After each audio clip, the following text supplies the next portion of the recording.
Hi, everybody. Thanks for coming. We'll get going here with this session. Thanks very much for joining us this afternoon. I'm Matt Campbell, Executive Director and Chief Digital Architect with the Digital Services Office. It's my pleasure to introduce two speakers, Dr. Nadir Hajir and Joe Ryan, to the stage to talk about digital transformation.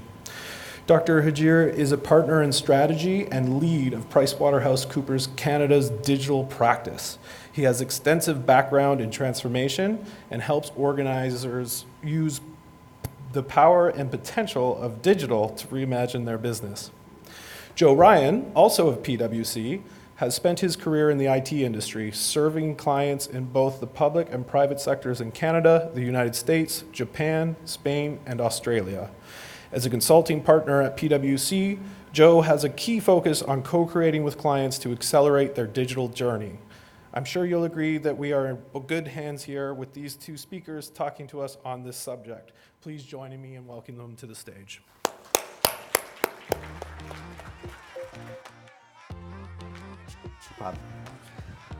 All right, so I have the enviable task of following Larry, so hopefully I'm as funny and informative as what he did. So what I want to talk to you about today is what we see is really the evolution of digital transformation. So we've heard a lot today about the citizen experience, the customer experience. We've heard a ton about the new technologies and what's going to disrupt. But what we don't hear as much about is the employee experience. And people tend to forget that no matter how digital you go, the employee's at the heart of making this a possibility. And if you don't keep the employee experience top of mind, you can have the most amazing customer experience, but have a really crappy employee experience, which will never actually deliver what you're trying to accomplish. So what I'm going to do today is really talk about a few things, and then Joe's going to actually show you some demos of some things that are actually going on in the world. So every year we do a global digital IQ study, which is around what are organizations who are actually moving at the pace of digital doing, what's working well, what's not. And so I'm going to share with you kind of what we see happening both globally and then how does that compare to Canada. Talk about how we believe, and we've heard today, is there's a retailization of every industry. Everyone is being compared to sort of the retail industry and your experiences with them. The speed, the ease, the personalization of all that. And so how can you take advantage of what we're naturally being associated with and bombarded with every day? We'll talk about the implications for the technology and the public sector, and then finally go through some of the examples. So, the digital IQ. We do about 3,000 organizations globally, tens of thousands of individuals, and we actually try to figure out what's happening, what is going on. And the nice thing is those that have a higher digital IQ actually have stronger performances, both from operational excellence, and if you're in the private sector, you actually have higher revenues and profitabilities against your peer group. So not against others, against your peer group. And when you look at it, that's important, but what the surprising thing is, in the last 3 years, our digital IQ has gone down. So it's not that we're getting dumber, it's just that this pace of change is so fast, it's hard to keep up now. And the three takeaways from this study is that, one, we need to invest in the future of our workforce. We're going to talk a little bit about what that means. Two, is that in Canada particularly, we are amazing at planning. We lead the world in planning. We love to plan, we make these amazing strategies, but there's a say-do gap between actually planning and actually doing. And then three, when we think about digital and innovation, we tend to think about it as we're doing that little piece, but how do we actually scale it? So how do we be intelligent about actually scaling our digital capabilities? So, no surprise, similar to sort of the rest of the world, 27% of executives believe that having the skills is their number one problem to actually being digitally savvy and actually doing digital transformation. And you can take the pictures. We also have made this available for you. So, I love the pictures, but we're actually going to make it available too. So tell us the difference between Canadians and the globe. Well, like I said, we're great at strategy and planning, 37 and 35. We're actually feeling much more confident about agile development. We're a little bit higher than global. When it starts coming to user experience and human-centered design, we're a little bit lower, but still not bad. Evaluating new tech, that's where it starts going down. And then, surprisingly, cybersecurity and privacy. We think less of that and are less important than our global peers, which is something that I think all of you would probably be much more surprised about, because that's probably something that many of you think about every day. Now, in Canada, we believe we can hire our way out of digital transformation. So in the rest of the world, we all think that we have to train the individuals that we work with and actually get them more digitally savvy. That doesn't mean about technology, but that talks about how you work, the teams you interact with, co-creation, all those things. In Canada, it's let's just hire our way. Out of curiosity, and if you don't want to, when you guys are doing digital transformation, you talk to your leaders, how many of them say, if we can just hire the right person, we're going to be digitally transformed? Oh, see, there's 2. Well, 3? Okay, there's some really people that are there. That is a common thing that is actually being said. So what we're going to talk about is what does it mean to actually train your employees and get them more digitally savvy. The other thing that's important is this notion of moving away from HR and head of HR and human resources to actually employee experience. Surprisingly, the notion of employee experience is not ubiquitous among most organizations. But if you look at the top performers in digital IQ and the ones that are really outperforming their peers, over 90% have someone actually in charge of employee experience. So I'm going to ask you one other question. Hope there's a little bit more participation. How many have had really great, robust digital technologies put out to the citizens or to your customers, but when it comes to your internal processes, they've actually become worse or broken? Anyone? There you go. Thank you for being honest about that. That is a common issue. Most people don't map the employee experience with the digital customer or citizen experience. And so a lot of times you get these amazing new systems, but what you've actually done is you've broken how you've worked in the past. So now I have to go to 2, 3 systems to get the same information. I actually have to take the information, print it out, go to another system, rekey it in order to make it happen. And I'll give you a great example when people think about RPA. So RPA has lots of amazing uses, and it's something that we see being piloted all the time. You have a 10-step process, and 3 of those are highly manual or repetitive and are great candidates for RPA.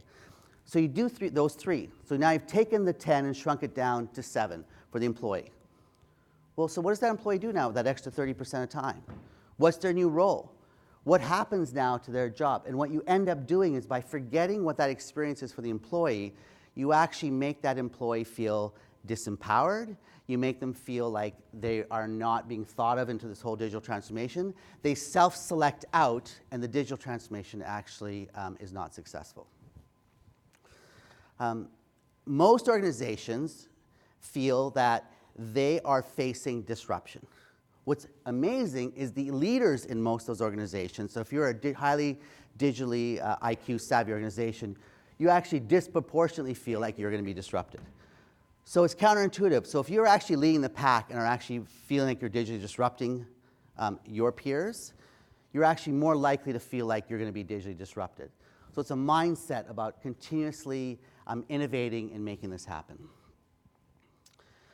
So I talked about this a little bit before. We are great at planning. So, Canadians are really proud of the fact that we have a single multi-year roadmap for our digital transformation. I have a 5-year roadmap and I know exactly where I'm going. How many people believe that you actually know where digital is going to go in 5 years? I don't. So it's impossible to actually have a roadmap for 5 years. What you should be thinking about is, what's my North Star? What's the experiences for my citizens? What's the experiences for the employees that I want to have? And then you ladder your way up to that. We talk about the resources. I have fully accounted for all the resources I'm going to need, and I fully have that laid out. We are, again, ahead of our peers. Do you believe that you have all the resources you need to digitally transform? No. And so, I don't know, I live this business like you every day, and every day new things happen. I'm like, crap, how am I going to deal with this? What's going to happen? How am I going to do this? Where am I going to find those right individuals? How am I going to train it? So I don't know how we can have the confidence to our global peers that we're going to make this happen. And then finally, we have a standard way of measuring digital outcomes. What I find is most people go back to the old metrics to measure digital outcomes. Do any of you have an NPS score that you measure from your citizens' perspective? Do any of your citizens actually rate your services? Awesome. Is there a consequence to a bad rating in your services? That's even better. But that's quite rare. And so you think about now, and Larry talked about the Estonia example. Imagine the feedback loop about having that. And it's not about having just the quantitative metrics, it's about having the qualitative metrics. As an employee, do you feel actually happier in your job? Do you feel empowered? Do you feel like you have the ability to make decisions? A big part of digital is about devolving decision making so that you don't actually have to go through the 12 or 15 approval steps. That if you do, how do you do agile development and then have to give a memo to actually go to 12 people to actually sign off on the agile development that you just did in a DevOps process? So unless you devolve some of that decision making, you're in problems. So how do you bring those in? The other part is, have you ever tried to do agile with a lawyer or a privacy person or a policy person? Well, I'm not blaming them, and it's important to realize that they have a very important role. So instead of fighting it, what are those control points? How do we bring those individuals in? How do we let them know what we're going to do early? How do we let them have previews of what we're going to develop? And how do we, instead of standing in their way, give them the opportunity to move forward? And finally, people talk about development and agile, but there is no organization, public or private, that is 100% agile. And in fact, most organizations are WAGILE, which is waterfall agile. And in most public sector organizations, what we're seeing is that you are waterfall when it comes to the getting of money, and you are waterfall when it comes to moving into a deployment, and you are agile when it comes to the actual development, which is okay, but at least it's for what works for you. So just think about, as we move forward, what this means. So here's something else that's exciting. 45% of Canadian executives think that AI is a priority. What the hell are the other 55 thinking? Like, seriously, how do we not think in today's age that AI is a priority? You use AI all the time. 30% of your interactions online are with an AI chatbot that you probably don't even know that's happening, that it's AI. But when you look at IoT, which we call the sort of more traditional technologies, we're right there. So we actually focus a lot more in Canada on operational excellence than we focus on sort of the disruption that's going to happen. So I talked about this before, the retailization of all industries. Experience is the new battleground. In North America, if you have one bad experience with a brand, you're likely to walk away about 35% of the time. If you have 2 bad experiences, you're out about 60%. Now, I can't really walk away from my government. So as much as I may have a bad experience, it's not like I can say, I'm going to get a driver's license from Saskatchewan because I don't really like the BC one, or I'm going to get a health card from Ontario because Alberta's been really crappy. But what it does do is it starts putting pressure on you to understand that citizens are going to start demanding the experiences in a different way. Why am I getting my services from the government if the experience is not good that I can get for somewhere else? You know, someone joked about having Expedia deliver your passport. Maybe, I don't know. But are there other things that citizens are going to start demanding from an experiential perspective? And when it comes to experiences, it's not the stuff that people think. So I want to reorientate you to this graph. What's really important is on the y-axis is what are consumers actually willing to pay more for? And on the x-axis, it's level of importance. So it's great to feel like it's important, but am I actually willing to put my money where my mouth is and actually pay for it?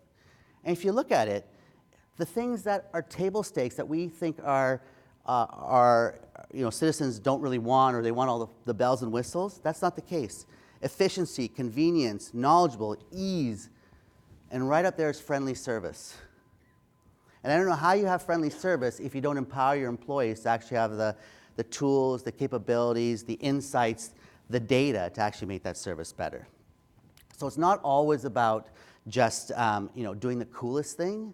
It's about getting the most important things done right.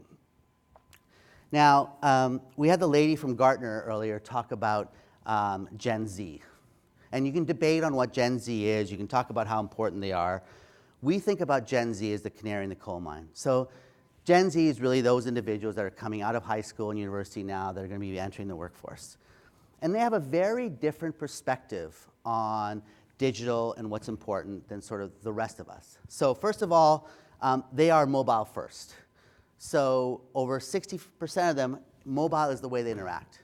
I personally believe it's going to be voice soon. I'm a big believer in voice, and I think if you're not actually developing with voice as your primary channel in the next few years, you're going to have a big problem. Fun, we talked about. Design, Larry talked about. Loyalty is interesting.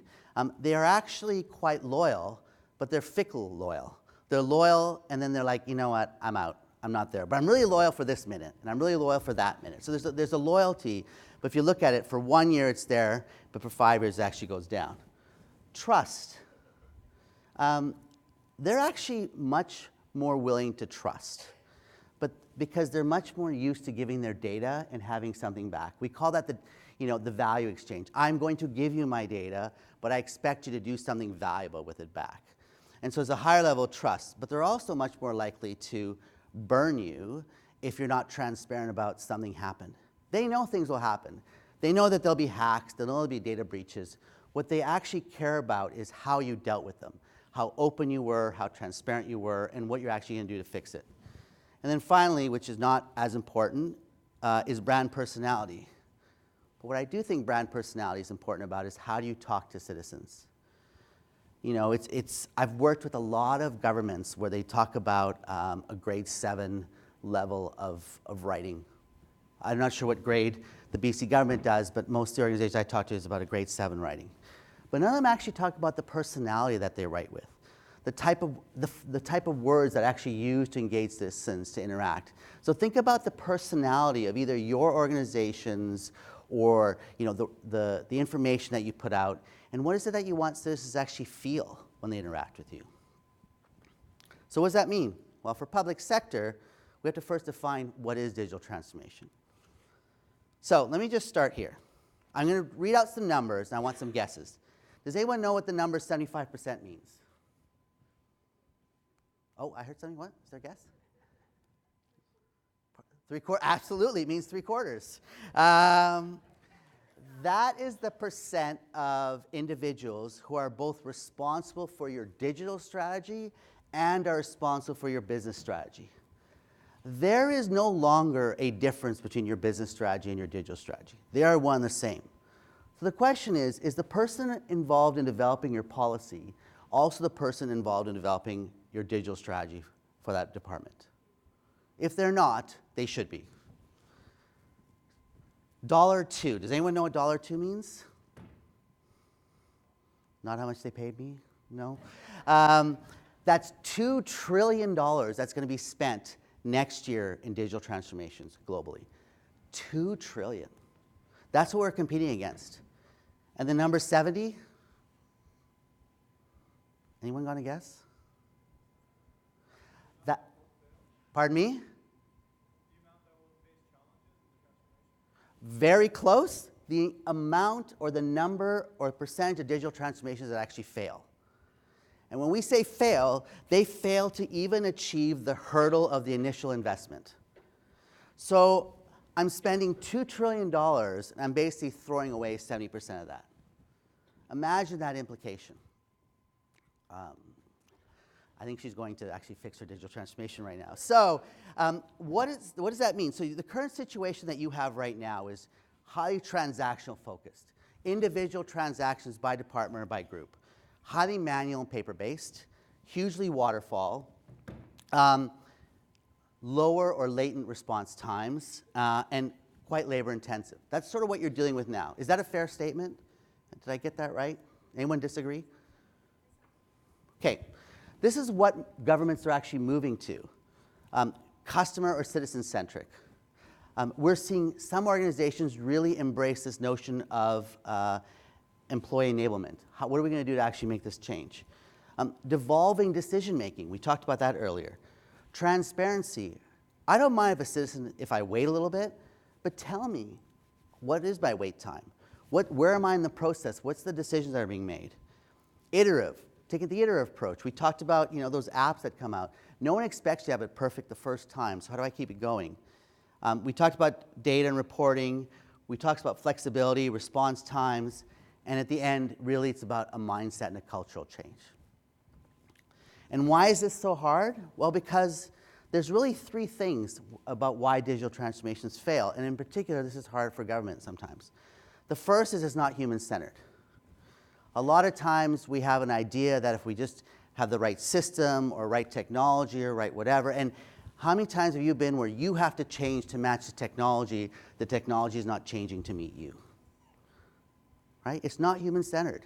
It's kind of backwards. I mean, it's not like we ask the iPad to sort of make us, figure it out. It sort of just works that way. Though I'm not an Apple fan, I'm a Google fan, but that's okay. Underestimate the change. I'll get back to that for a second. It's viewed as an IT project. Unfortunately, in Canada, we have a higher percentage of individuals who actually define digital as an IT project than a true business transformation project. And that's a problem. If you think about it as an IT project, every solution is IT-based and not process or people. And in the middle is the underestimate the change. And I'm not talking about change management. I'm talking about what does it mean as an employee about how your work is going to happen. What does that mean? What you're going to do day 2, day 3, day 4. Were you brought into the process to actually make this happen? And I'm really excited. I know you've got some new service labs and new digital services, which is great. But how do you actually make that more ubiquitous around the rest of the organization? I cannot leave a stage without talking about the disruptive technologies, which you've heard. We already talked about the 64% of CEOs. Let me just go here for a second. When we think about technologies, you do not always have to be first. The beauty of it is being government or maybe being a bit later to digital transformation means that you can actually steal the stuff that everyone else is doing. So what I want to share with you is if you believe that retailization of every industry is happening, on the left is kind of what's the retail industry doing now, and on the bottom is kind of what are we seeing cross-industry. So things like RPA, live chat, mobile, targeting, personalization, those are all things that are now common whether you're in every industry or whether it's also in retail. So what is your view about live chat? How are you guys using that? Scan and shop, maybe not, it's not super appropriate, but is there a way of thinking about the scan and go when it comes to having to get and pick up certain things from the government? Mobile personalization, location sharing. Can I go through an airport and be automatically taken through? Do I know the waiting time of going to a Service BC, Service Ontario, Service Newfoundland counter? So what is it that I'm doing? So you can start thinking about how we as consumers in our everyday are dealing with this and what is the role of these technologies within what you do. And there are a lot there, and so we've actually boiled them down to what we call the Essential 8. Now you guys have all seen this if you were here last year, so I'm not going to go through this, but the Essential 8 are really, these are the ones that we're seeing. What I'd like to say is we were only partially right. These are true, the 8 that we see are the most important, but what we've realized is they are not standalone. What's actually happening now is these 8 are converging and actually driving a lot of the transformation. So what I'm going to do now is turn it over to my colleague, Joe, who's actually going to walk you through what some of those examples are of the convergence of technology.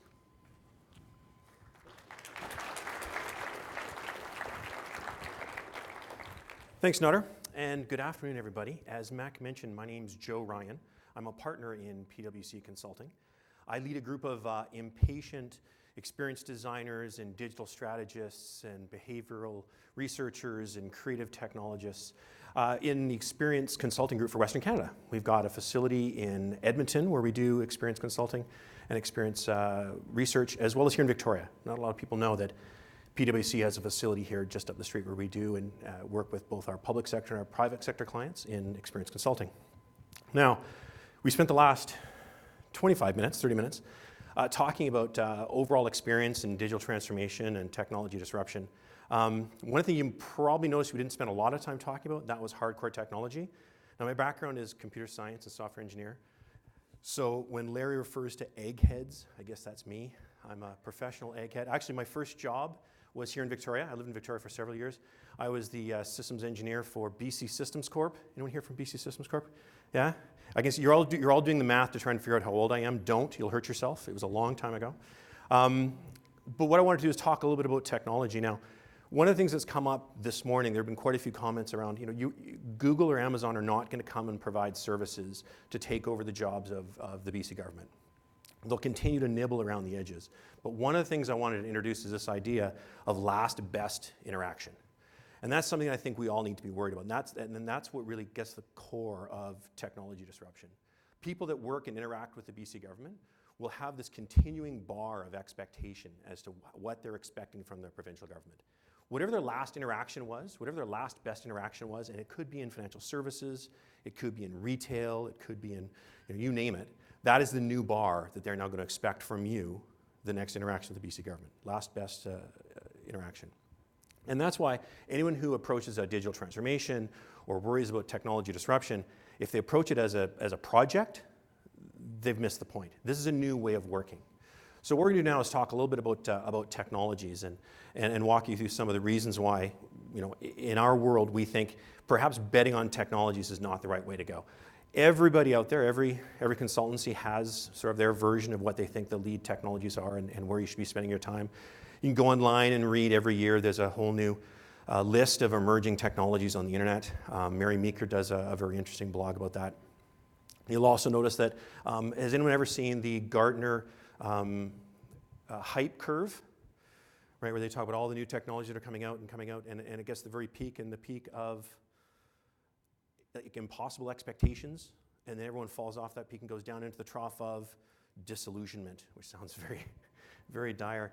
So perhaps one of the things we're going to talk about now is picking a technology may not be the right way to go, and actually hinging your digital transformation and your innovation program on technology is perhaps not the right thing to consider.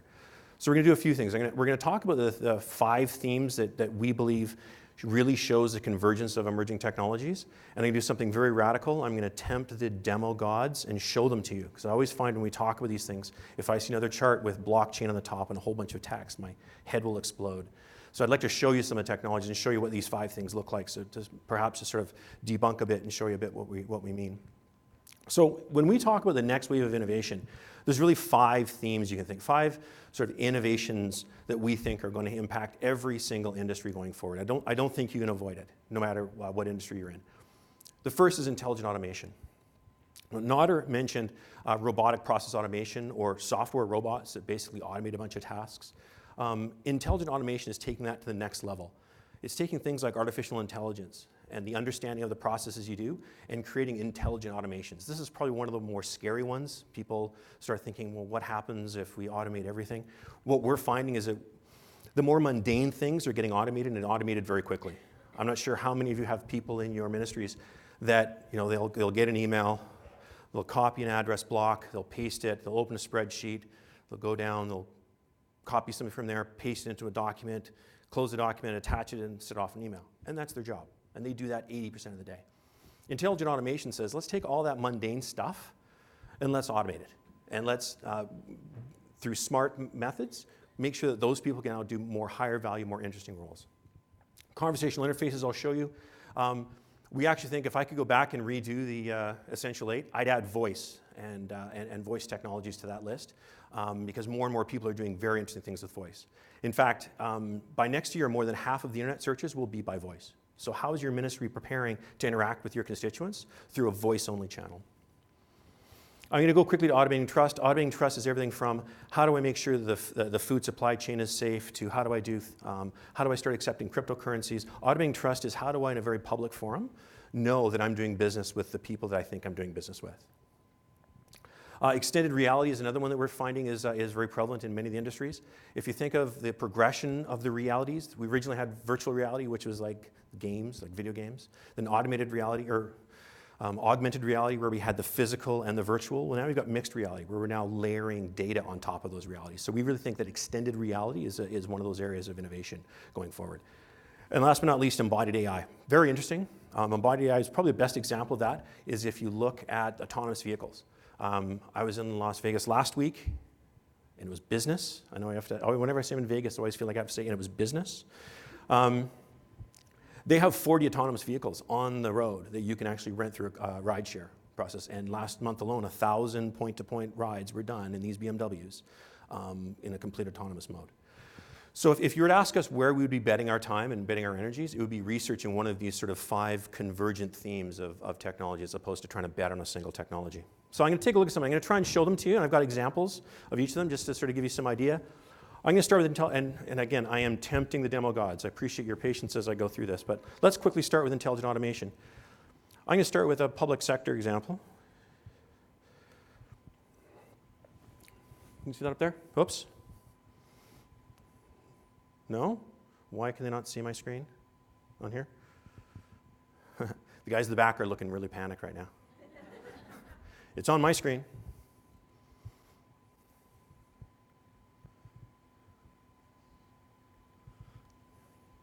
Nope. Oh. Well, that means that whole 2-minute sign, I'm good now. That's fine. All right, so you know what we're going to do? We're going to skip right to the interesting ones. Let's talk about voice. I've got a couple that are in the presentation that we'll do. So right about now, we would be doing my demo. This is conversational interfaces. So I'll do the ones that I've got on my laptop that don't work. Conversational interfaces. How many people here own a Google Home or a Amazon Alexa? Yeah. So one thing we're finding with those is, as I mentioned, more than 75% of North American households will have one of those smart devices in their homes in the next year, which is pretty impressive. Don't worry about it. I'm good. I'll just do these ones for now. So the thing I'm noticing, people like us get very concerned because those devices are always on and listening. What you'll find is newer generations aren't too concerned about these things listening in to us. I have an example of a chat bot, but I won't be able to show it to you. About 30% of the people right now, if you go on the internet and you get some sort of customer service, about 30% of the people will finish that transaction and not know if they were talking to a computer or to a person. That's getting a bit spooky. Google, who PwC has a relationship with, took that to the next level. They've actually started working on very, very specific voice interfaces and interactions via voice with humans. I'm going to show you next, this is actually a video based last year. Google started creating more and more of these servers that would actually make transactions via voice to do things like book travel, book haircuts, book restaurants, that now when you go with your voice device, you can actually do some of these transactions with never having to open your laptop. Here's an example of a conversation. The male voice is Google computer, the female voice is a restaurateur.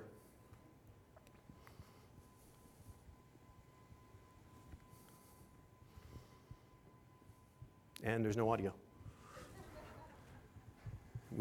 Trust me, we tested this, I swear to God.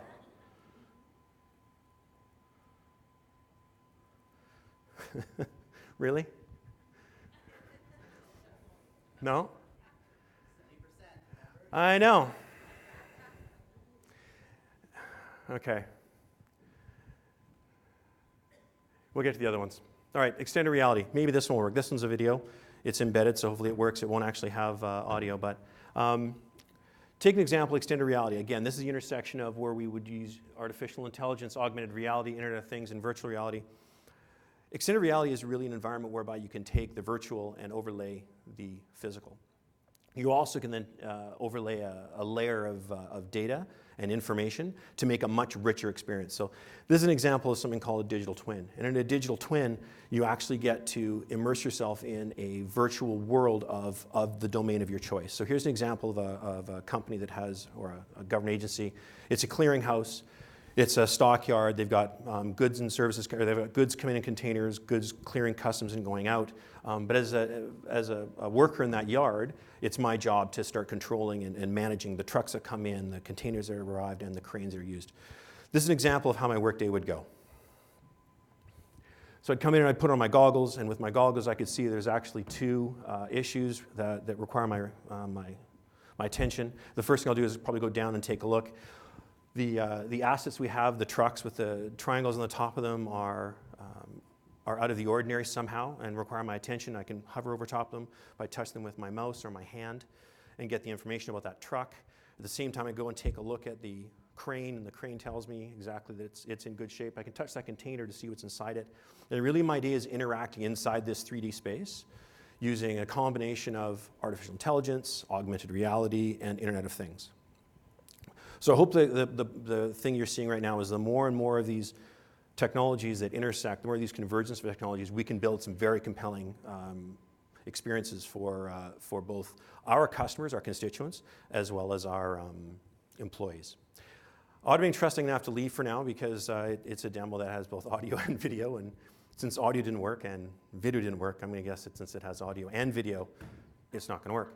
So automating trust is an interesting one. This was a demonstration we had, and the whole theme of automating trust is really the intersection around artificial intelligence, blockchain, and Internet of Things. The example that I had for you was, imagine as a consumer, you purchase an automobile, right? You purchase an automobile, you get insurance for the automobile, you put that automobile on the road, you license it. Then obviously, as sometimes happens, you're driving the automobile, you have an accident, there's a police report, there's an insurance report. Automating trust actually takes that entire transaction and manages it from beginning to end in a very open, transparent, secure, and authentic way. And we're finding there are more and more transactions, more and more use cases out there that require the true automation of trust. I think automating trust and some of the technologies that sit underneath automating trust get a bit of a bad rap because of cryptocurrencies and some of the things you're seeing. But automating trust is really something, especially in the public sector, I think you would really need to be aware of. And the last converging theme is embodied AI. I mentioned that. That's really your autonomous vehicles and how do you actually take the intersection of artificial intelligence, robotics, Internet of Things, as well as other technologies to create a truly embodied artificially intelligent experience. So I guess there's a few comments to leave you with. One is, I hope you get the message, digital transformation, even technology disruption, is not due to technology alone. There's a lot of other factors to consider around the customer experience, the constituent experience, the employee experience, your partner experience. Any of the projects that we've done where our clients have done where technology has been the lead component, they're doomed for failure. It is a difficult uphill battle. And I'd encourage you, as you look to find ways to innovate and be creative in your organizations, look for the intersection of some of those technologies. Where the technologies converge, and how do you actually come up with a use case that creates a compelling user experience, a compelling customer experience, a compelling employee experience. Okay? Now I think I'm getting the sign. One of the things we thought we'd do is open it up for a couple questions. Nada, if you want to join me. If there's anyone that has any questions or comments or queries, I think we're at time. Nope, now we got questions. Okay. Any questions? Don't be shy. I promise. If you can ask Nada, and I'll try and fix my audio. No. Oh, there's a question there. Yeah, I got a question.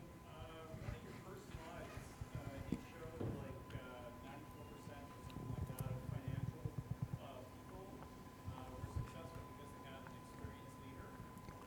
What is your definition, or what would be an experienced leader? Yeah, thank you. So the question was, so it wasn't, when it said financial performers, it were people, organizations within their peer group were outperforming their peer group from a sales, revenue, profitability perspective. So, and the 94% was they had someone in charge, so a chief employee experience officer or chief people officer. So what that is it's not someone who looks at sort of the nuts and bolts of HR. It's about someone who tries to figure out what is the employee experience within my organization, what tools, capabilities do they have, and how they make it happen. So I'll give you a simple example, and I'll just use ours. So we believe in digitally upskilling every employee within PwC. So everyone has access to something called a digital fitness app. You get on there, and you basically figure out what skills you need and the gaps. Now we're actually training people on Tableau and UiPath and all that stuff because we very much believe in this sort of citizen-led innovation, which means I don't actually know what you're going to be doing, But I do know if I give you the tools, the capabilities, and you have the curiosity, you're going to develop stuff that we've never thought of before. And then on top of that, you actually have, we've created a marketplace internally where people, if they create bots, it's there, and the more times your bots are used, you can either get money to charity, or time off. And so the incentives around that. And so what we mean by that is, that's not an HR person's job who thought about that. That was someone who said, what am I going to do to make this person's experience working at this organization amazing?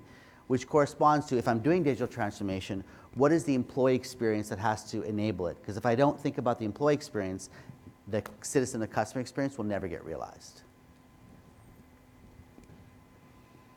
Is there another question? No? Okay. Should we end it? No other questions? Okay. Guys, we can mime out. Oh, there's a question over there. Hi. Hi. So having walked through the later stages there, how are you framing the role of government regulation and policy development, and how do you see that that could iterate as fast as the enabling technologies you're describing are going? Yeah, well, what's interesting is I think there's sort of 3 areas that maybe innovate as fast when you do that. The first that Alex talked about is procurement. I'm not as negative as Alex on procurement, or on a lot of things that Alex says, but procuring for outcomes versus procuring for how you do things needs to change. And so that's slightly happening, but that's there. When it comes to policy, so what's interesting is when we were doing digital transformation, either for a couple of the provinces or when we were doing it for ESDC, we had a rule which, when someone actually said that's against policy, we actually said to people, you have to show us the policy that that's against. And what we found out is more than 50% of the time, it actually wasn't a policy, it was the way someone interpreted the policy. So I think that's the first thing. But what we actually did is brought in people early into the sort of sprint zero, where we were thinking about what to do, and they quickly saw what we were trying to achieve from an outcome perspective, which then meant they can go back and start thinking about what the policy needs to be revised. Now, obviously, you can't totally contradict it, but there's simple things like accepting a digital signature, right? That is not in everyone's policy. A lot of policies still say wet signatures. So how do I deal with sort of dealing with that? So what I would say is, I don't know how it changes as fast, but I can tell you is if you bring them in, it's been pretty impressive how quickly they have been able to change some of those policies.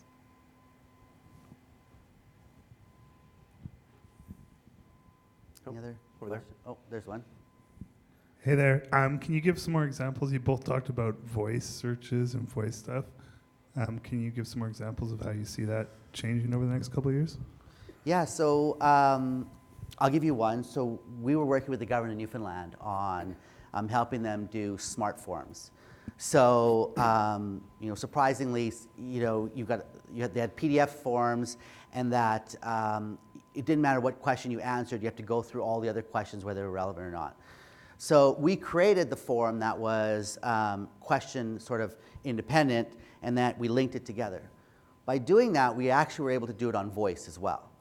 So what you can do now is you can, which they haven't released yet, but they're going to, is that you can actually apply for licenses and stuff like that using your voice, and it'll ask you questions. And if you actually then log into their system and sort of, through their identity management or through your profile, they'll actually auto-populate certain things. So where I see voice really important is I actually think it's the great equalizer. Because yes, there's digital savviness and everything else, but voice savviness is much easier. And so by asking questions and doing that, so that's where I see the benefit. I don't know, Joe? When we do a lot of development around different channels, when we're building support cases for folks, are they coming in on a laptop, are they coming in on a phone? A lot of times people forget that the easiest device for people to connect through is a telephone, through voice. So we've worked with various companies. When we design interactions and experiences, sure, you'll do it in person, sure, you'll do it on the web, yes, you'll do it on a smaller device, but if you don't do it for phone, you're missing a very rich interaction that pretty much every person in BC can appreciate, and it's probably the lowest cost channel to get through. So we're starting to make sure as we build any query, any form to fill in, any interaction, any sort of registration through the web, it's not a lot of additional work to design that to also be used through voice. So it's not so much which are the transactions that lend themselves well for voice, it's every transaction should actually at some point be architected to consider that the person you're using, the person that's using that is coming in through a voice channel only. Other questions? Okay, I don't see any other questions. Thank you very much. Thank you. On behalf of Joe and I, we appreciate you spending the time with us. Thank you. Thanks.